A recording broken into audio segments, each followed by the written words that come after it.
Homem já dizem que não, é dia de todos e por isso mesmo todo mundo sai. Vamos aos destaques. Hoje nós vamos acompanhar a história de um assassino em série na província da Huila. Este homem matou 7 mototaxistas e você vai acompanhar o passo a passo de como este indivíduo agiu durante muito tempo. Vamos à província do Mochico, onde 2 crianças morreram na sequência de um incêndio no mercado local. Estamos juntos. Sexta-feira e nós, como é natural, vamos para o trânsito.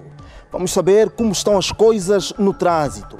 Uma gentileza do CISP e o professor Júlio Quental já aqui está. Professor, muito boa tarde, bem-vindo a mais uma edição do Ecos e Factos. Amigo Safeca, é um prazer imensurável vir para aqui para partilhar consigo esse palco com a assistência da Regi desta maravilhosa equipa e, obviamente, para prestar um serviço público a esta nossa sociedade. É fundamental que se tragam informações relativas ao trânsito, porque sabemos que a sinistralidade rodoviária é a primeira causa de morte não patológica no nosso país. Então deve ser alvo de um cuidado especial. E aqui estamos para trazer a informação necessária. Professor, já temos aqui o primeiro ponto para a vossa análise. Corretíssimo. Temos aqui a via do Cazenga, certo? Em que o trânsito, num sentido e no outro, se faz de forma fluida.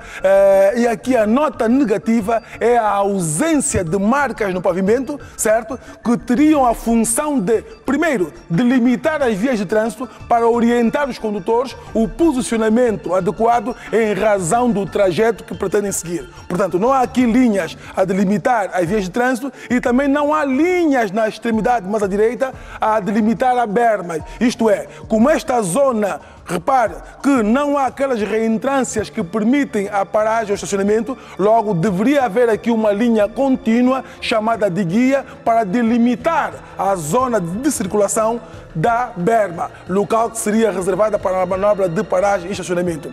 Há aqui, e repare, também a ausência de marcas que delimitem ou que legitimem o atravessamento de peões. Temos aquela senhora a fazer o atravessamento num local em que não se percebem marcas ali e é de extrema importância que as autoridades locais tudo façam para que se coloquem marcas que legitimem o atravessamento ali. Percebe-se também um veículo ali pesado, logo depois do contentor, à nossa direita, em que aparentemente está ali em estado de abandono. O Código de Estrada estabelece que sempre que haja estacionamento naquelas condições em que se presume que o veículo está imobilizado por tempo excessivo em aparente estado de abandono, certo? Isto constitui estacionamento abusivo e deve ser passível de sanção e tempestiva remoção. Percebe-se que esse veículo está imobilizado por tempo indeterminado e pode constituir estacionamento abusivo. Quer dizer que as autoridades administrativas e também, e não só, devem tudo fazer para identificar quando é que um veículo está abandonado na via pública para que se faça então a devida remoção ou responsabilização.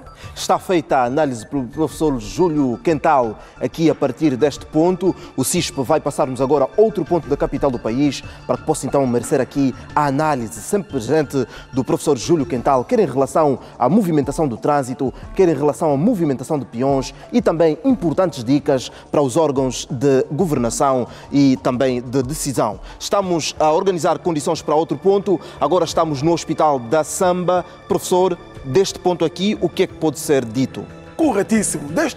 Nesta via também percebe-se um esfumar das marcas rodoviárias, quer dizer, elas estão ali, mas já não se notam de forma muito visível porque esfumaram-se e não houve reposição tempestiva. Outro sim, Safeca, percebe-se ali à frente, onde está aquela barra laranja, uma pedonal. Todavia, os peões, repare que são estudantes, fazem um atravessamento aqui em local inapropriado. Isto por quê? Porque foram removidas as grades metálicas que impossibilitavam ou que desestimulavam o atravessamento aqui foram removidas, houve aí um ato de vandalismo e os estudantes, repare, saem da escola e fazem o atravessamento aqui de forma negligente. Olha aí como é que eles se expõem A ao escola risco. devia tomar medidas... Concordo.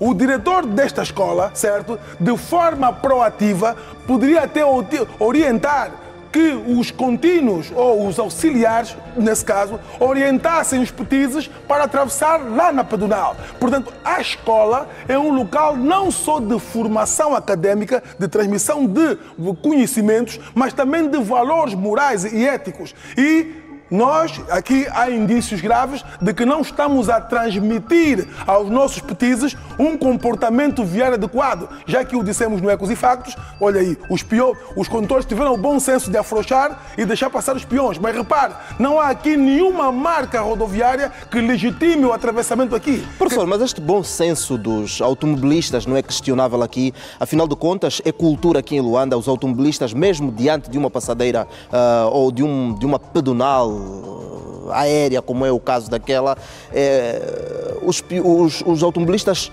param e cedem passagem. Este comportamento não possibilita... Portanto, eu acredito que este comportamento dos condutores em afrouxar, olha ali, e afrouxar e ceder é fundamentalmente em razão do respeito bem-vida, que é um respeito que resulta de um princípio constitucional, certo? Este é o primeiro aspecto. E depois também há uma outra componente. Qual? Se alguém colher um peão, mesmo em zona interdita, as disposições legais não responsabilizam o peão. A responsabilidade será sempre do condutor. Será sempre o condutor a ter o ônus da responsabilidade e isto pode constituir, em caso de morte, homicídio negligente e em caso de ofensas corporais graves, haverá como é que eu vou dizer? Este ilícito criminal, penal até, que é a de agressões físicas com meio rolante. Portanto, de uma forma ou de outra, a responsabilização será sempre em relação ao condutor. Pois. Então, ele, em respeito ao bem-vida, ou para que não recaiam sobre si responsabilidade criminal e civil em razão de ter colhido um peão num lugar inapropriado, ele afrouxa e cede passagem. Agora, é uma escola, por aí perguntamos, os órgãos sociais dessa escola, os diretores, onde é que estão? Que eles assistem isto impávidos e não tomam aqui, a peito. este aluno arrisca-se a ficar em pé e a dar um salto. Mas isto só denota que nesta escola eles limitam-se a passar conhecimentos académicos e que não estão preocupados com a componente ético-moral dos estudantes. Pois é, aí está esta escola nesta via do Hospital da Samba. Eu não sei qual é o número desta escola. A Regi não me dá nenhum sinal, ou seja, ninguém sabe o número desta escola. É a Escola Povo em Luta. Escola Povo em Luta. Atenção, a direção da Escola Povo em Luta. É necessário que se tomem medidas por formas a serem evitados incidentes. Existe uma pedonal lá em frente. Nós já temos o conhecimento de aquela pedonal não estar em boas condições de higiene. Mas é necessário que a escola trabalhe por formas a evitar incidentes nessa zona. É possível. Vamos a outro ponto. Cispo vai passar-nos outro ponto. É apenas uma questão de tempo para que nos dê então outro ponto da capital do país, para que façamos então aqui a análise da movimentação do trânsito. Há também já informação a partir da Regi de que esta pedonal afinal já está reabilitada, está em boas condições de travessia e não sei o que é que falta então para os estudantes se fazerem aquela vida. Estamos então no ponto Alimenta Angola. Professor, corretíssimo. Neste ponto, temos a realçar aqui duas notas. Percebe-se que o governo provincial está a efetuar, portanto, a colocação de separadores com uma altura relevante, certo? Para desestimular o atravessamento de peões neste ponto. Isto porque temos uma pedonal aqui em perfeitas condições de transitabilidade e que tudo recomenda que os peões usem a pedonal para que façam a travessia. Todavia, temos ali no centro, olha aí, aquela senhora, uma atrevida, uma senhora que não tem noção de responsabilidade, não está preocupada com os filhos que deixou ficar em casa, que podem tornar-se órfãos em razão da sua irresponsabilidade. Está ali ela, está ali, olha, é um casal. E junta-se agora mais um outro irresponsável. E junta-se ainda mais um indivíduo com... Quer dizer, aí perguntamos, o que é que se passa com as pessoas? Por que que o bem-vida, certo? Que é o maior bem que nós temos, as pessoas relegam para segundo plano, em presença de uma pedonal. Agora repare, se forem ali colhidos, é responsabilidade do condutor? Temos que alterar a norma. A norma deve ser alterada para se responsabilizar de forma muito dura todos aqueles peões que atravessam nessas condições. E até digo mais, deveriam colocar aqui agentes da ordem, certo? Para de forma coerciva desestimularem todos aqueles irresponsáveis que tentam fazer a travessia neste local. Olha, isto é uma balbúrdia, isto é uma arrogância, quer dizer, uma irresponsabilidade. Estes sim, Safeca, merecem um bom chicote, mas um chicote mesmo para que eles mudem de comportamento. Pois é, aí está mais uma dica do professor Júlio Quental, aqui em relação às autoridades, a quem de direito, para que se ponha mão nesta situação. É necessário que sejam revistas as normas. Afinal, como disse o professor, se alguém atropelar aqui um peão, é responsabilizado. Deve ser revista a norma. Regi, teremos outro ponto do CISP. Vamos a mais um ponto do CISP. O CISP vai passar-nos outro ponto para mais uma abordagem aqui do professor Júlio Quental, que, como sempre, passa aqui dicas sempre necessárias a automobilistas, a peões e a órgãos de decisão do nosso país, em especial neste caso da nossa capital. Estamos aqui na Avenida... Aqui no Pedalé. Portanto, a esta hora já se percebe um condensar no sentido Golfo 2 e compreende-se porque do lado oposto é a zona laboral e as pessoas dirigem-se para a zona residencial e é normal que haja esse condensar. Só que também aqui há um outro problema, Safeca. Qual? Ainda continua a ocorrer atravessamento de peões. Reparem, lá à frente, há ainda peões a atravessar aqui na parte de baixo, quando na parte de cimeira temos uma pedonal e continuam a atravessar por ali. E este condensar também é muito em resultado da insistência dos peões a atravessarem naquele ponto lá embaixo, certo? Porque depois da paragem do Pedalé, mais à frente, o trânsito flui. Flui por quê? Porque deixa de haver então a zona onde os peões fazem o atravessamento na parte de baixo, quando deviam fazê-lo na parte cimeira. Portanto, esta é a nota que se impõe. Portanto, o trânsito está condensado no sentido Golfo 2, certo? Mas ainda assim flui, com alguma leveza, mas flui. Há também aqui à direita, e repara, os azuis e brancos continuam a ser protagonistas do mau comportamento. Portanto, há ali uma via à direita que vai desembocar na bomba de combustível, certo? Que é o local que as autoridades conceberam para que se faça a recolha e largada de passageiros, no que toca às azuis e brancos. Só que eles continuam a fazê-lo mesmo ali à direita e vêm criar embaraços ao trânsito porque fazem paragem e início de marcha intempestiva e não sinalizada e vêm também criar um certo embaraço. Logo, eles devem ganhar consciência que existe um espaço propício para recolher e largar passageiros e devem fazê-lo neste espaço previamente concebido para o efeito, Safeca. Eu, professor Júlio Quental, ouve quem tem ouvidos. Vamos agora para o gráfico da sinistralidade. Professor, estamos aqui no gráfico pedagógico. Corretíssimo, Safeca. Portanto, o Ecos e Factos trouxe hoje este gráfico pedagógico para alertar quer as autoridades, quer os condutores, de um comportamento que tem sido menos adequado da parte dos condutores. Isto também muitos alegam que é em razão da ausência de sinalização. Ora, vejamos, Safeca.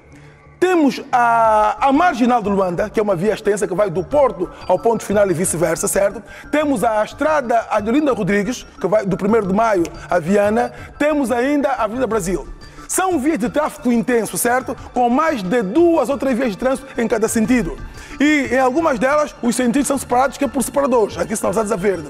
Ora, a maior parte das vias que desembocam nestas vias principais de tráfego intenso, os condutores, em princípio, cedem passagem certo? Porque partem do princípio que as vias de trânsito mais intenso têm prioridade em relação às vias de trânsito menos intenso. Todavia, a norma não diz isso.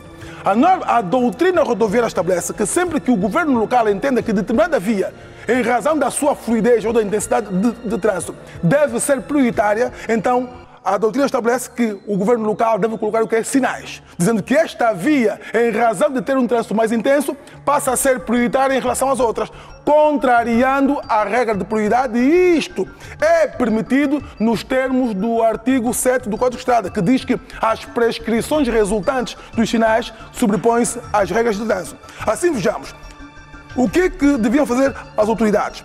Todas as vias que desembocam a marginal, que é a via principal, os condutores nos entroncamentos deveriam encontrar aquele sinal, certo?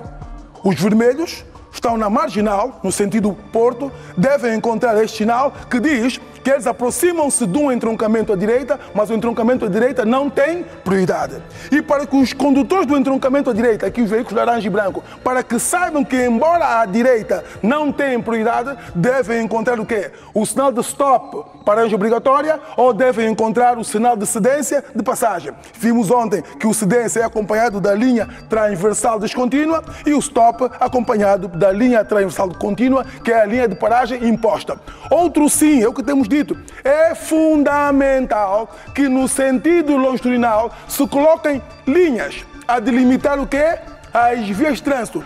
Desta forma, os condutores perceberão que, caso eu queira seguir numa certa rota, num certo trajeto, devo ocupar a via do centro ou a via mais à direita. Portanto, o posicionamento do condutor vai adequar-se em razão de quê? Das marcas longitudinais.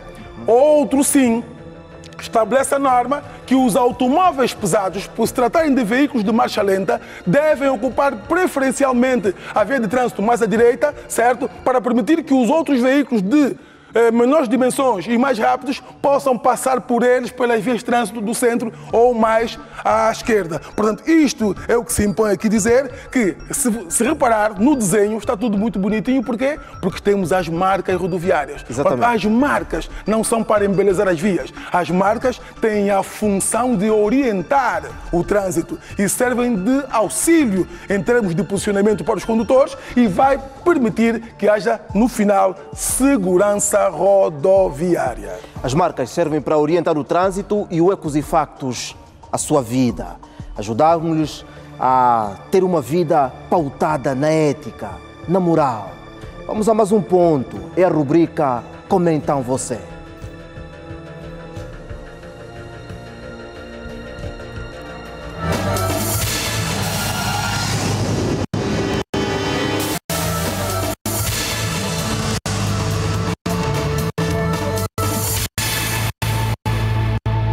Professor, hoje a rubrica Como Então Você traz-lhe estas histórias. Regi, largue as imagens. Temos esta viatura, estas viaturas no caso, que fazem o transporte de passageiros. São duas viaturas e os passageiros vão na carroceria. O que é que está previsto afinal? O que é que está regulamentado? Corretíssimo. Safeca, e repara, é um funeral. Não é? É num funeral. E olha que neste veículo branco estão indivíduos uniformizados que se presume ser de uma igreja. A igreja que é a reserva moral do Estado, certo? Aquele complemento onde as pessoas vão buscar conforto, certo? Onde a ética e a moral também se aprende. Vê lá, é uma igreja a violar a norma. O que é que diz o Código de Estrada em relação ao transporte de pessoas? Isto está regulado nos termos do artigo 54 seguintes. O Código de Estrada estabelece que é proibido transportar pessoas no compartimento de carga. Este veículo é um veículo misto. Esse veículo branco, até podiam frisar, é um veículo misto, porque tem duas cabines para... Todos eles são veículos mistos. Podem frisar, por favor, porque ele tem duas cabines para passageiros. Regi, podia frisar esta imagem, por favor? E no compartimento de traseiro é de carga, é só para carga. E estão a transportar pessoas como se de animais se tratassem. certo? As normas e o comportamento social devem objetivar o quê? O princípio da dignidade da pessoa humana. Quer dizer que nós devemos tratar os nossos semelhantes com dignidade. Repara, já perderam um ente querido e estão a transportar os outros, certo? Na iminência de ocorrer sinistro que daí resulta em morte. Professor, aqui um detalhe. Este carro possui aqui uma fechadura, correto? Exatamente, que facilmente pode ser aberta. Correto! É que esses indivíduos, repare, essas pessoas vão todas de pé, inclusive nos automóveis de transporte coletivo de passageiros. A norma estabelece que devem haver X números sentados e X números de pé. Mesmo em pé, há um número pré-estabelecido e as pessoas têm que estar suportadas naquele pedal, certo? Portanto, repare, nós os angolanos perguntamos, repare, você que vai a conduzir está a transportar os seus irmãos, os seus parentes, os seus entes nesta condição. Qual é o respeito que você tem por eles? Isso denota que você não tem respeito pelos teus parentes. Nenhum. E vamos ver mais um indivíduo que não tem respeito nem pela vida dele, nem pela dos outros. Regi, outra imagem. Este indivíduo aqui, professor. Aqui, quer dizer, isso é um descalabro. É um descalabro, quer dizer, isto dói-me, porque quando o ser humano perde o respeito por si mesmo, quer dizer que ele não terá que pelos outros, não é? Para que amemos os outros, é fundamental que nos amemos primeiro. E este indivíduo, a fazer esse transporte de forma negligente e irresponsável, agora, a pergunta que não se quer calar é a seguinte: onde estão as autoridades? No primeiro vídeo, certo? Filo a semana passada, e eu até acompanhei o trajeto desse cortejo fúnebre que saiu do Cacequel até ao cemitério do Camama. A pergunta é, passaram por vários pontos onde havia polícias de trânsito. O que é que fizeram para desestimular esse comportamento? O agente pode até mandar para isso, meu caro amigo, primeiro, retire todo mundo que está lá em cima. 10 são todos. E depois passar a devida multa ao condutor, porque nós temos o péssimo hábito de sermos reativos. Só quando ocorre o sinistro, a calamidade, aí é que levamos a mão à cabeça. Quando a catástrofe poderia ter sido evitada se tempestivamente tomássemos a medida, certo?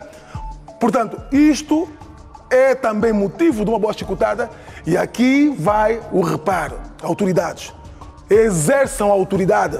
O Estado investiu-vos da autoridade de responsabilidade de fiscalizar e sancionar sempre que não se observem as normas previstas pelo Código de Estrada. Então, sempre que não o façam, as autoridades estão a ser cúmplices deste comportamento. Parece que ninguém põe a mão a estes concidadãos que conduzem motorizadas de 3 rodas. Parece que ninguém lhes põe a mão. Concordo consigo, Safeca. Dá a impressão que há 3 códigos de estrada em Angola. Há um código para os condutores comuns, há um código de estrada para os mototaxistas, há um código de estrada para os azuis e brancos.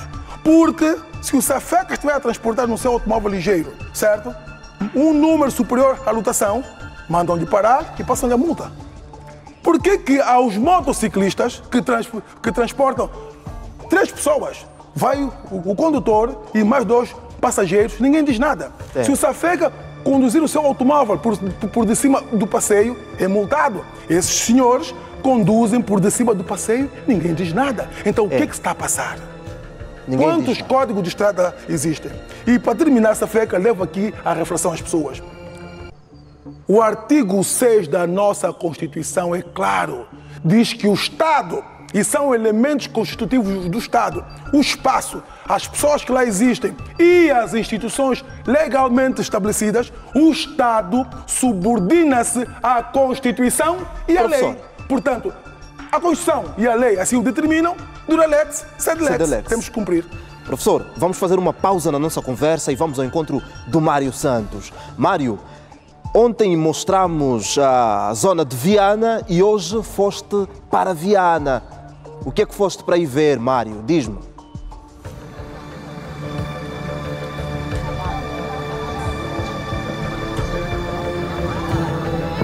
Boa tarde, Lucas.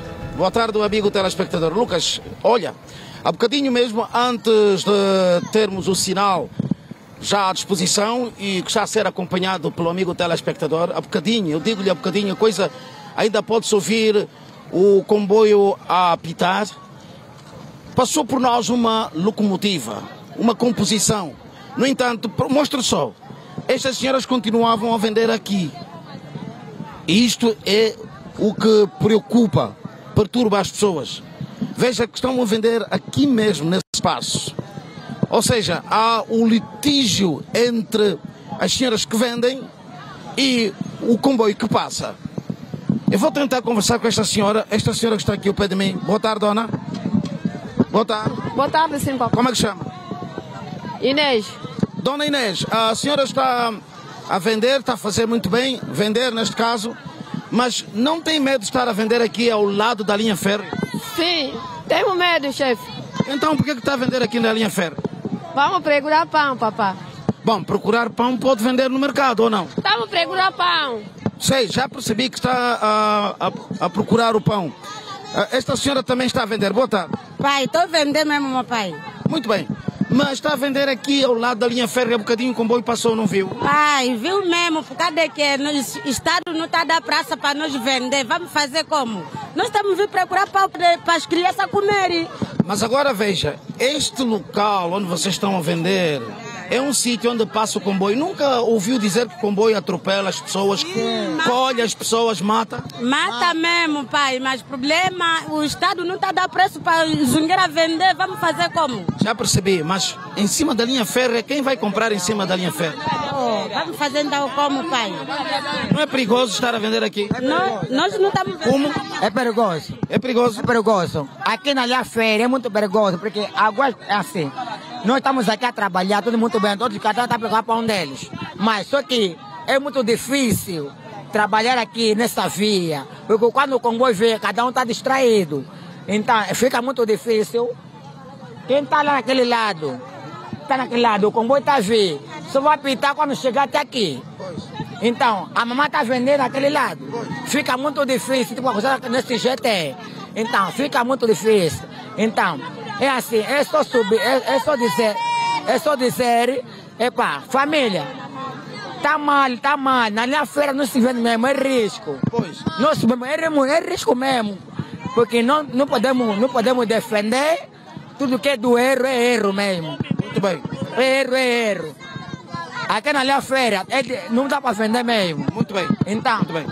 Muito bom. O que eu quero dizer assim, certo. A minha família angolana, vamos entender, também o Estado não tá falando mal, não está dizendo mal, porque que não vende.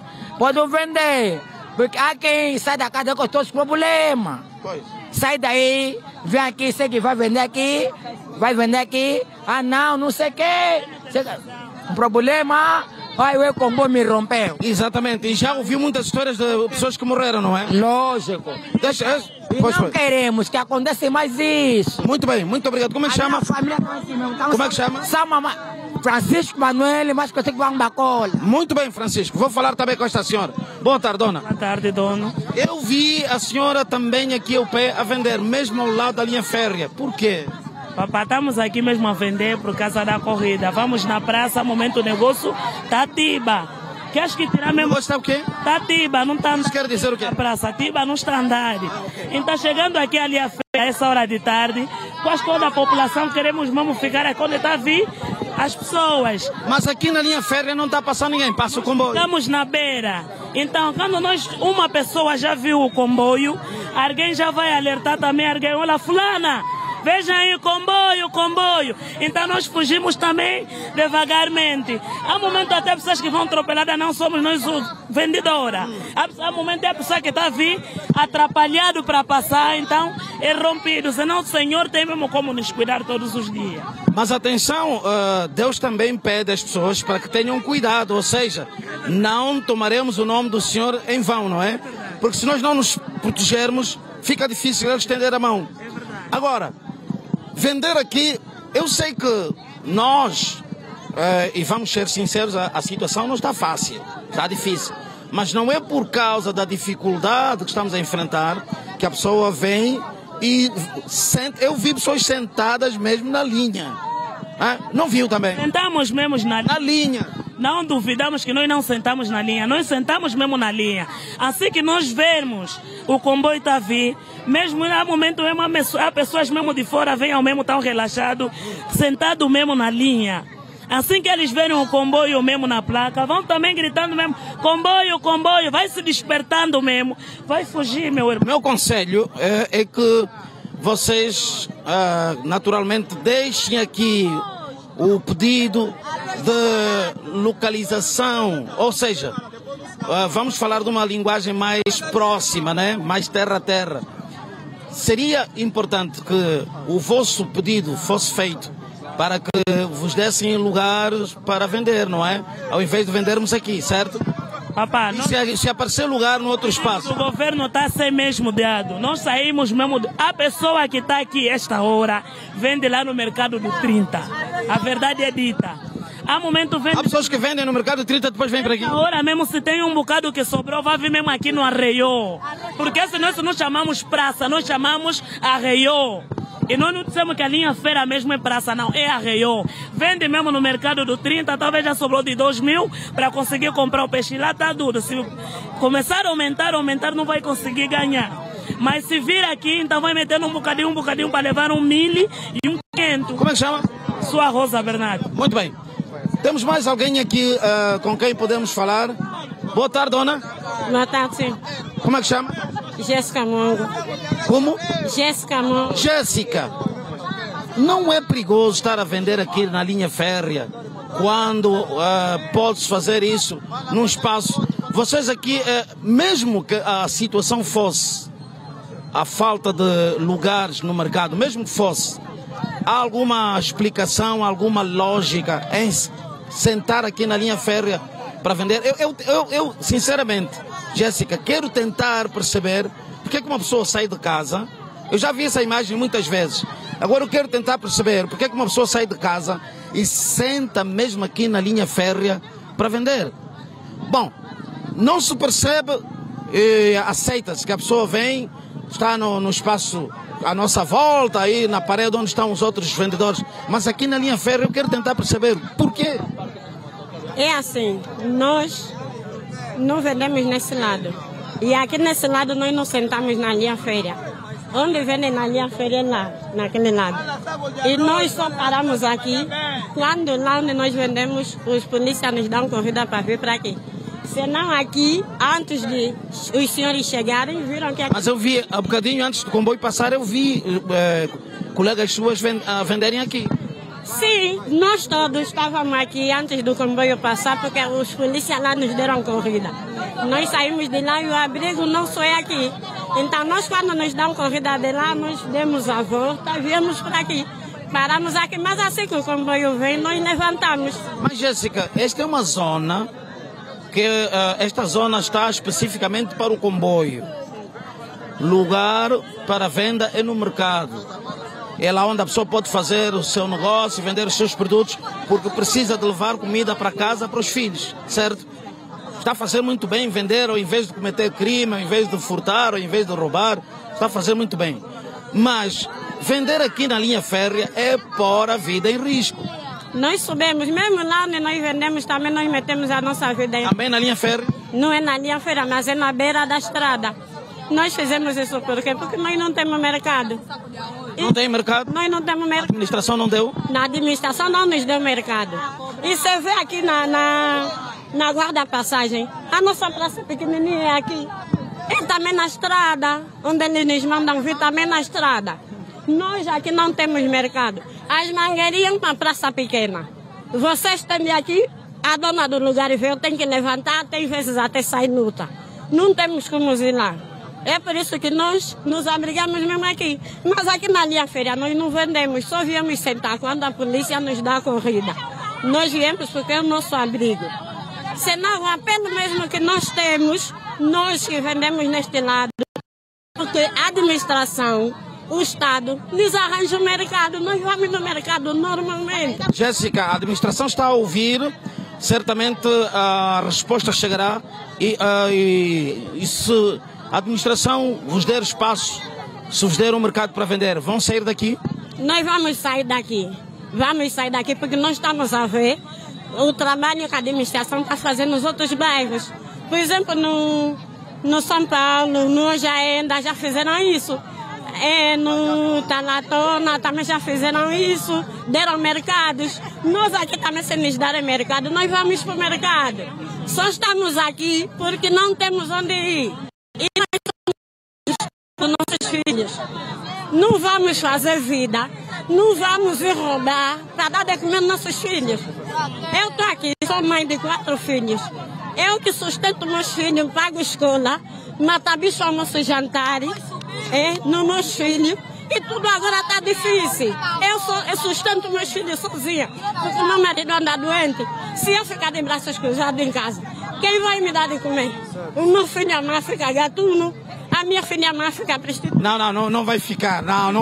Não pensa que... Pensamento positivo, Jéssica. Elas vão se formar e vão ser pessoas como devem ser. Eu ainda não acabei de falar. Pois. Eu estou a começar a falar. Sim, para isso não acontecer, eu como mãe não quero. É por isso que eu me esforço vir aqui. Mas se me darem um abrigo no mercado, eu vou sentar no mercado. Muito bem, muito bem. Obrigada. Bom, Jéssica é uma vendedeira.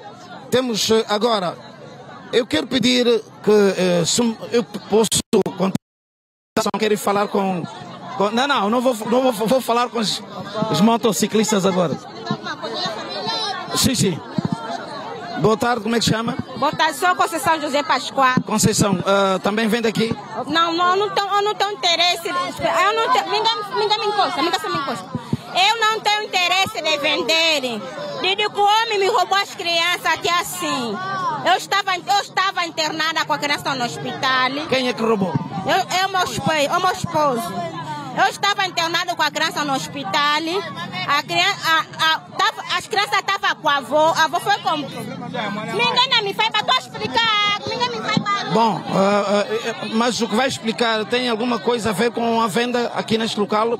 Ou é um assunto que acha que nós podemos divulgar para ajudar a senhora? Eu quero a ajuda do meu filho. Muito bem, o filho está com essa senhora. O senhor levou o filho, certo? Deixa eu me explicar. Não. Já vai perceber o que eu quero dizer. Alguém levou o seu filho, é isso? Sim. Eu vou pedir que acerte com o nosso produtor. Esse é um outro assunto. O nosso produtor vai falar consigo. Nós vamos ouvir, até podemos ouvir o seu clamor no fim da reportagem. Vamos gravar a sua conversa. Não vai embora, tá bem? Não vai embora, vamos falar no fim. Nós agora estamos ainda a falar das pessoas que estão a vender aqui no mercado. Mas não vai embora, vamos falar consigo no fim, certo? Podemos combinar? Sim, eu tô... Não vai embora, certo? Eu quero justiça do meu filho. Muito bem, vamos gravar a sua conversa. Do meu filho, sim. Fica descansada que vamos gravar a sua conversa, certo? Sim, pai, sim. Muito obrigado, Conceição. Sim. Bom, nós vamos para os motociclistas. Temos aqui estes motociclistas que estão a fazer o trabalho de carga e descarga de pessoal. Boa tarde. Meu jovem, boa tarde. Boa tarde, sim. Como é que chama? Pequenino. Como? Pequenino. Pequenino, é o seu nome? Pequenino. Esta zona onde vocês estão a fazer a recolha e também descarga de produto, vocês também estão a levar passageiros a partir daqui? Vocês estão dentro do perímetro do caminho de ferro de Luanda, ou seja, estão dentro da empresa. Não está errado isso? Está errado. Então, por que vocês põem as motos aqui, estão dentro do quintal do caminho de ferro? Por quê? Bom, também é motociclista. Como é que chama? Eu sou João Soba. Também é motociclista, certo? Sou. João Soba, este perímetro, esta zona onde nos encontramos, aqui onde nós estamos parados, é dentro das instalações do caminho de ferro. Estamos dentro do quintal do caminho de ferro. Não está errado fazer o trabalho de... O vosso trabalho não está errado. Fazer o trabalho de motociclista ou de mototaxista não é uma coisa errada. Aliás, o governo também abriu as portas para que vocês fizessem o vosso trabalho. Perfeito. Até ali perfeito. Vale a pena ser um mototaxista do que estar a roubar ou a furtar. Mas estão a carregar e a descarregar aqui dentro do quintal de uma empresa. Na linha ferro. Nós sabemos o que nós fazemos, que às vezes que nós cometemos Mesmo que as pessoas nos falam que onde vocês estão a carregar não é bom, porque o comboio pode vir, te atropela, vão falar que não, o governo não presta. Às vezes que nós falamos sobre o governo, mas às vezes a culpa é nossa. Nós sabemos onde que nós estamos a carregar, que não é bom, porque estamos no local da linha fera. E agora, tu vai dar conselho nos motociclos que não, aqui não é sítio para carregar. Quando você carregar, procura um bom sítio para carregar. Isso vai ser mais melhor. Porque há muito risco, não é? Sim, há muito risco, sim. Só isso que eu quero falar. Muito bem, João.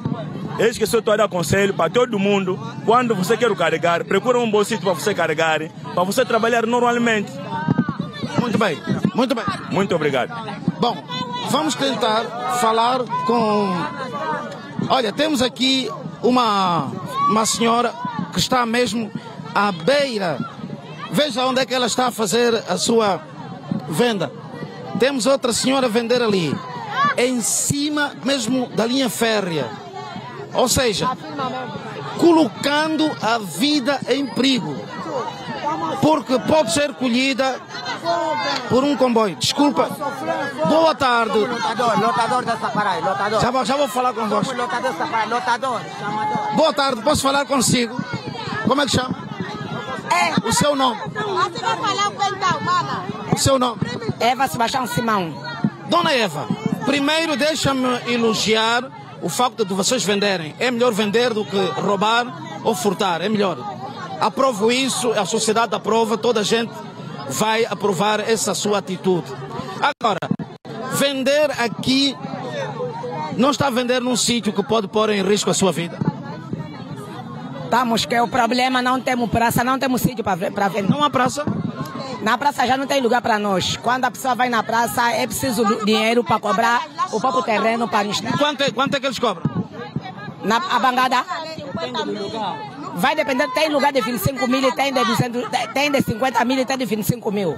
Qual é o mercado para onde vocês foram e é preciso fazer essa sua informação, é preciso passar porque está em direto e toda a gente está a ver. Qual é o mercado para onde você foi e cobraram esse valor?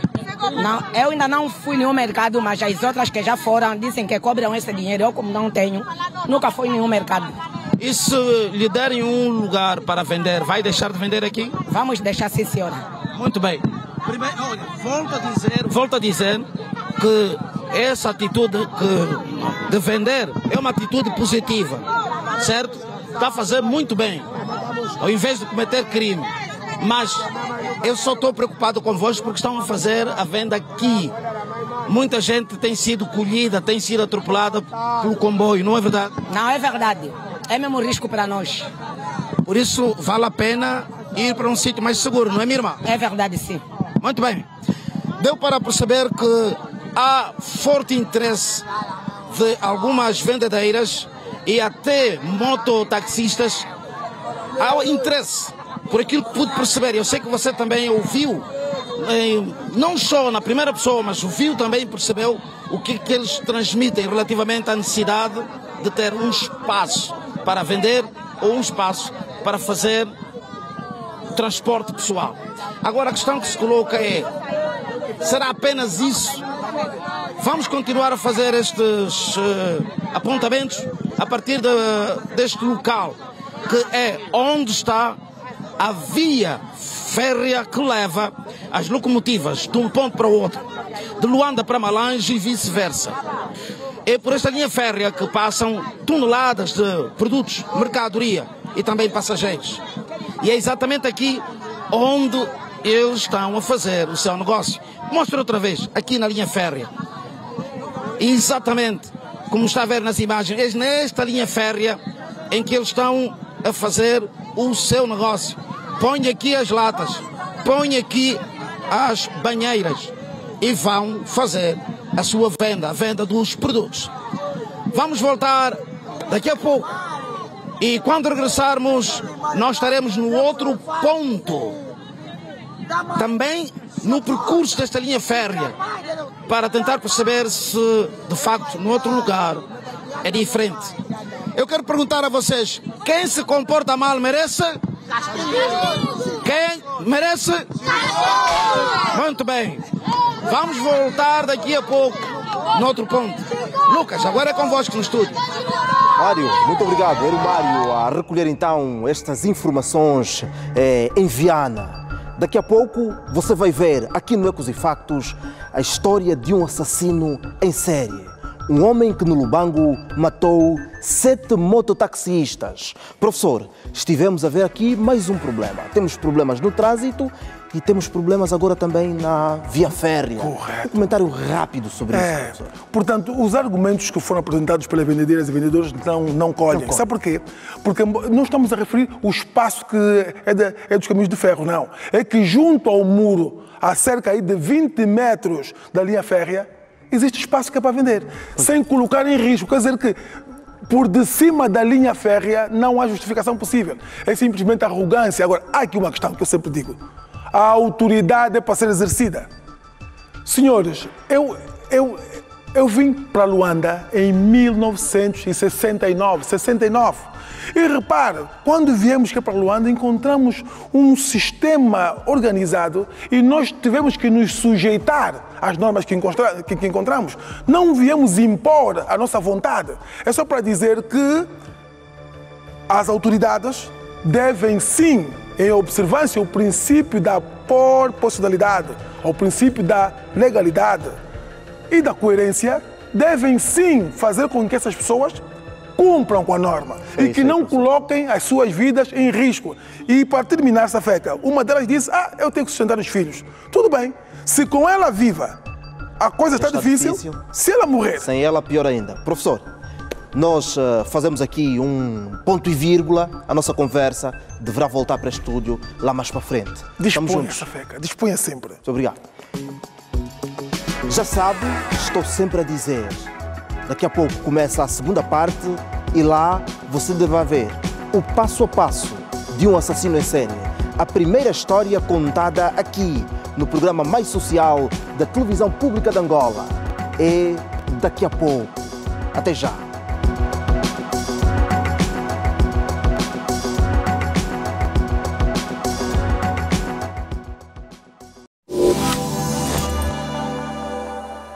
Centenas de novos casos do cancro da mama são diagnosticados todos os anos em Angola.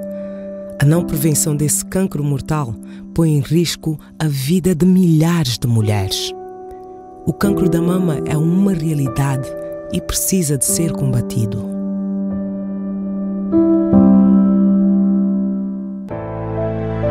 A história que vos estou a contar é real. É sobre uma mulher que enfrentou o cancro da mama e venceu. Dona Ludmira, quais foram os sinais, quais foram os primeiros sintomas e qual foi a sua reação após receber o seu diagnóstico? Eu particularmente notei que o primeiro sintoma foi a fadiga. Eu sentia-me constantemente cansada e não conseguia perceber o porquê do cansaço. Um dos primeiros sinais para o diagnóstico do cancro da mama é o aparecimento de um nódulo em qualquer um dos quadrantes. Também podendo ter a presença de um nódulo na região axilar, bem como a simetria da mama. Se bem que a natureza da mulher é ter uma mama maior do que a outra. É sempre difícil receber um diagnóstico do cancro, independentemente da idade e do tipo do cancro, porque o cancro é sempre cancro. Sabemos que é uma doença maligna muito devastadora. Daí que foi difícil, sim, receber o diagnóstico, mas graças a Deus e porque tive todo o apoio da minha família, eu tive estruturas também para poder tomar a decisão certa, que era aceitar primeiro o diagnóstico e abraçar o tratamento. Pela minha família eu não consegui sentir o estigma. É claro que também foi difícil para eles, era uma situação muito nova na nossa família. Passo para o tratamento e a aceitação da doença, porque nós só vamos para o tratamento se aceitamos que de facto estamos doentes e precisamos de um tratamento. O segundo passo é aceitar o próprio tratamento, porque o tratamento do cancro não é fácil e tem pessoas mesmo que desistem. Foi muito difícil e o processo foi se complicando, porque inicialmente os médicos disseram que tu tens um tumor inicial, vamos fazer apenas uma cirurgia conservadora. Vamos retirar a parte da mama em que está alocado o tumor. Provavelmente nem será necessário fazer quimioterapia, e aquilo foi igual, pelo menos isso. Só que depois de fazerem os exames patológicos, verificaram que eu já tinha uma invasão intraductal, ou seja, o tumor já tinha ramificado as axilas. No lugar da minha mama, eu via uma cicatriz. Uma cicatriz que não marcou só o meu peito, mas que também marcou a minha alma. E de seguida eu comecei com o processo de quimioterapia, que é outro processo muito difícil. O tratamento é muito sofrido. É dolorido no sentido de transformar a pessoa. Então, há uma frase que eu não me canso de dizer, e eu aprendi com a vida, é que a vida não termina com o diagnóstico. Independentemente dos maus momentos que nós estejamos a passar na vida, nós devemos procurar acreditar até o último momento. Devemos procurar forças até onde não temos para poder lutar e vencer. Eu tive câncer, sim, eu perdi uma mama, sim, eu perdi muitas oportunidades na vida por causa do câncer. Sim, o câncer fez-me recuar muito, dar passos muito para trás, mas acima de tudo transformou-me. Hoje sou uma pessoa nova, hoje sou uma pessoa muito melhor e deu isso ao câncer. Com certeza o seguro de saúde deve ser um aliado na luta contra o cancro da mama. Desta forma, as nossas mulheres anualmente vão poder fazer o seu rastreio e, no limite, ter um diagnóstico precoce. O meu apelo vai para todas as mulheres, para que, tal como nós, façam o seu seguro de saúde individual, como forma de garantir o seu bem-estar. E faço um especial apelo a todos os líderes e decisores do nosso país, para que se juntem a esta causa e invistam no seguro de saúde para as suas pessoas. Desta forma, vamos conseguir reverter o caso e ter cada vez mais casos de sucesso. E, tal como nós, com certeza será mais seguro.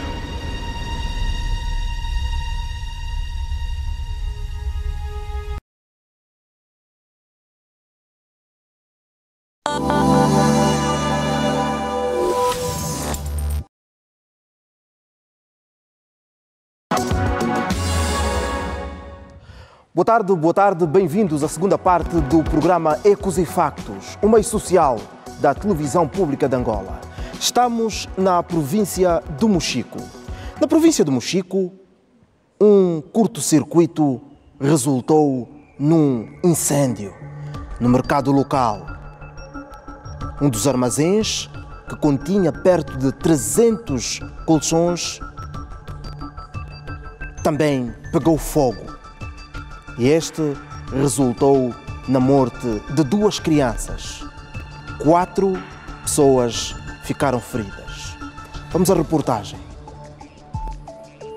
Segundo relatos dos próprios vendedores do maior mercado a céu aberto da cidade de Luena, o incêndio começou por volta das 23h30 desta quinta-feira e estendeu-se até às 4 da manhã de sexta-feira, tendo consumido o armazém na sua totalidade. O ocorrido foi tão rápido, aconteceu tão rápido que as pessoas ficaram todo pasmo, sem o que fazer na hora. Então, deu no que deu.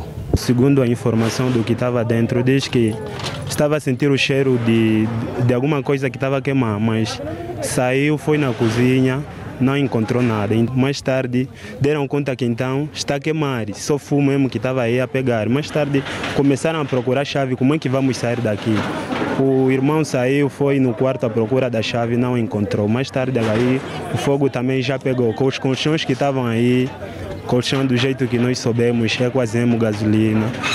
Conseguiram de abrir mesmo só num sítio, até quando se safaram. Até a hora em que a nossa equipa de reportagem fez ao local do incêndio, ainda era possível ver os vestígios do mesmo, em função dos tipos de produtos que eram armazenados, com destaque para colchões e combustível. Até alguns vendem combustível, mas a agravante é que até alguns vendem combustível e residem com o mesmo negócio dentro de casa. Dados do Serviço de Proteção Civil e Bombeiros no Mochico dão conta de que o incêndio foi causado por um curto-circuito e resultou na morte de 2 crianças e 5 outros membros da mesma família ficaram feridos, uma das quais em estado grave. Face ao estudo feito no local, portanto, verificamos que a causa presumível do referido incêndio é o curto-circuito. Portanto, chegamos lá e encontramos que o fogo já estava, tanto num nível muito maior, mas nós conseguimos trabalhar para então conseguirmos evitar que este fogo não pudesse propagar para outras residências e outros armazéns. Nós estamos a fazer tudo, são queimaduras controláveis, está a fazer a medicação e vai ser acompanhado aqui no hospital até o seu tempo que vai ficar aqui, porque as queimaduras realmente levam tempo para poderem sarar e ela está estável. Testemunhas no local dizem que só neste ano este é o 10º incêndio que acontece neste mercado e este último é o único que causou danos avultados. Porque guardar os produtos e as casas, a mesma casa sendo depô e casa, é muito perigoso.